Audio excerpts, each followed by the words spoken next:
Staff changes aren't just limited to the defensive side of the ball for Randy Edsall this offseason. UConn confirmed Friday morning that offensive coordinator, quarterbacks coach John Dunn has left the Huskies to become the tight ends coach for the NFL's New York Jets. Dunn recently completed his first season with the Huskies. In the same release, UConn also announced that Frank Giufre has been promoted to take over Dunn's role as coordinator. Last season was Dunn's first as offensive line coach in stores. Prior to that, Dunn spent 6 seasons with the Indianapolis Colts as an offensive quality control coach. "I want to wish John well with the Jets and thank him for his contributions to our program this past year," the head coach said in a statement. "I'm very excited to promote Frank to offensive coordinator. He will do an outstanding job continuing the system we have in place and will provide stability for what we want to do moving forward this season and for many seasons to follow." Replacing Dunn, his quarterbacks coach is Mike Moisenko, who was promoted to running backs coach earlier this offseason after spending a year working as a quality control coach. Replacing Moisenko, his running backs coach is Kyle Weiss, who was also a quality control coach for the Huskies. Both Weiss and Moisenko will be working in on-field coaching roles for the first time in their FBS careers. Giufre will also be embarking on his first stint as an offensive coordinator at any level. Could we see yet another head coaching change at the FBS level? Based on the last 72 hours or so in Hattiesburg, it certainly seems as if it's a possibility. Earlier this week, Jay Hopson interviewed disgraced former Baylor head coach Art Briles for the offensive coordinator vacancy at Southern Miss. Wednesday, the university, which was not initially aware of the head coach's interview with Briles, announced in a statement that Briles was informed he is no longer a candidate for a position with the football program. Shortly thereafter, Hopson released a statement that very publicly questioned his employer's decision, writing in part that Briles is a man who deserves a second chance, as he, personally, committed no crime. On Thursday, a report from The Athletic's Nicole Auerbach further cast both the coach and the university in a negative light. According to Auerbach, Hopson had signed junior college transfer Charles West as part of USM's 2019 recruiting class. The problem: West was accused of raping 2 women at knife point in 2015 and 2 separate incidents, a potentially bigger problem for Hopson, as was the case with the Briles interview. The head coach, again per Auerbach, never informed the University of West's past. West was set to enroll in classes at the university Jan. 24 of this year before someone in the athletic department found the Dallas Morning News article detailing the sexual assault cases that West's background was brought to light. Auerbach wrote that West's application was denied by the admissions office. She added, "While initially accused of rape, West, 18 years old at the time of the attacks, subsequently pleaded guilty to 2 counts of aggravated assault with a deadly weapon after the case fell apart, as both alleged victims were having a hard time testifying in front of their attacker and declined to take the witness stand." West was one of the highest-rated members of BYU's 2015 recruiting class before the Football Independent parted ways with the player as a result of the off-field issues. In between the first assault in early 2015 and the parting of ways, West was shot in the left arm while playing a game of pickup basketball at his former Texas middle school in July of that year. In the assault cases, West reached plea deals in July of 2016 and was sentenced to 4 years of deferred adjudication probation. If he violates probation at any point between then and July of 2020, he would be facing 20 years in prison on each count. In addition to the West situation, Auerbach also detailed in her exceptional piece Hopson's previous tenure as a head coach at Alcorn State that included recruiting a registered sex offender and a player who saw game action while awaiting rape charges. In the latter case, Hopson added a player to his Alcorn State roster who was connected to the Vanderbilt rape scandal, Edwarian Tip McKenzie, in 2013, although the university quickly did an about-face after the addition brought significant scrutiny to the university.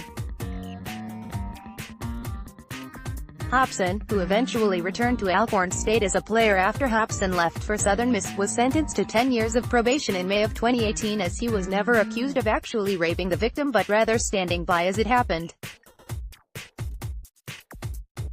Auerbach also detailed Hobson taking in another player with a sketchy past after the McKenzie imbroglio. Jamil Cooks had enrolled at Alcorn State after he was dismissed from the Air Force Academy.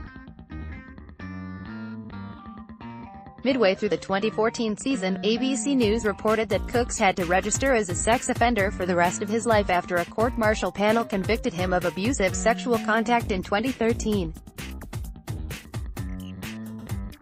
Cooks pleaded guilty to unlawfully entering women's dorm rooms at Air Force the week prior to the conviction. Despite his status as a sex offender, there was no rule that prevented Cooks from playing at another university. His 11 sacks led the Braves in 2014, and his 14 tackles for loss were second on the team. Despite repeated requests, Southern Miss officials have thus far to comment publicly on Auerbach's report.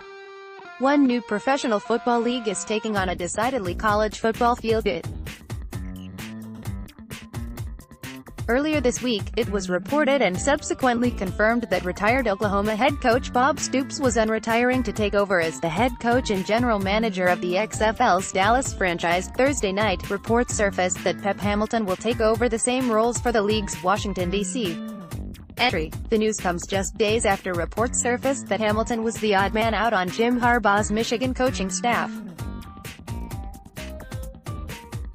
Source: Pep Hamilton, who'd resigned Monday at word as he's been working on getting his staff together the past week or so.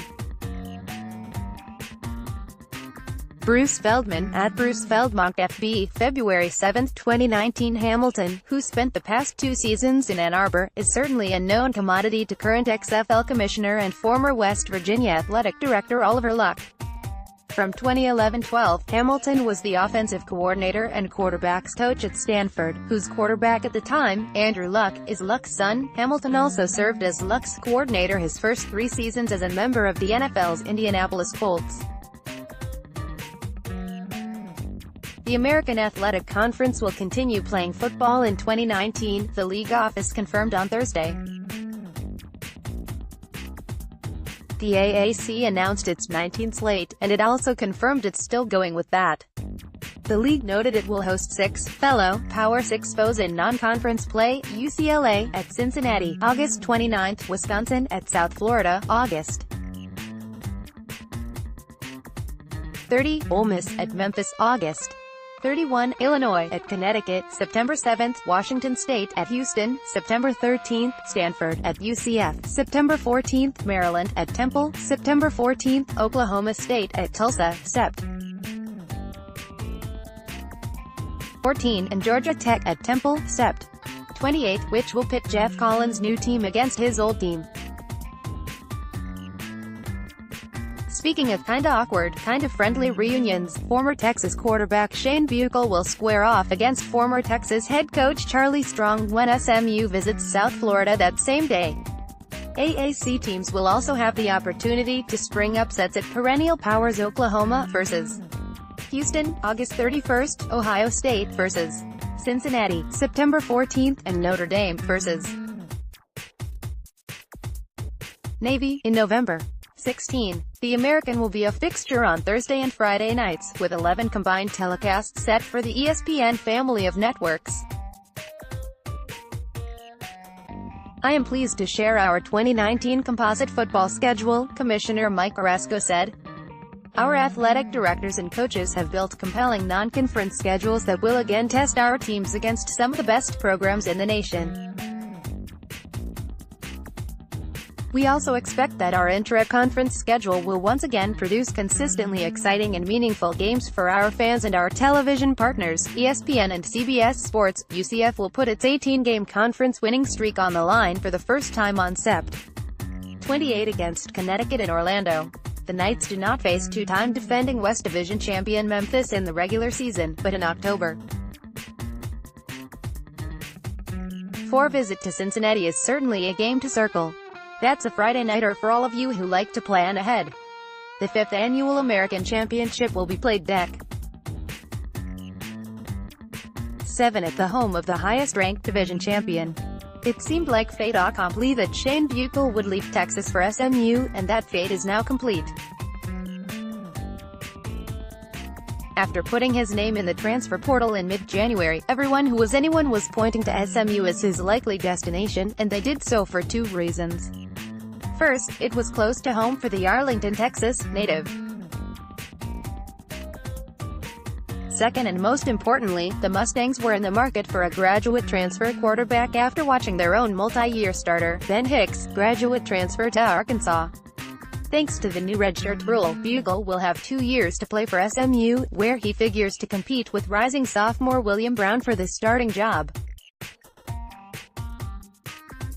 Brown played quite well as a freshman, hitting 53 of 85 passes for 625 yards with 7 touchdowns against just 1 pick. Still, Buechele will be seen as the favorite to start for SMU next season thanks to his experience playing and learning as a Longhorn.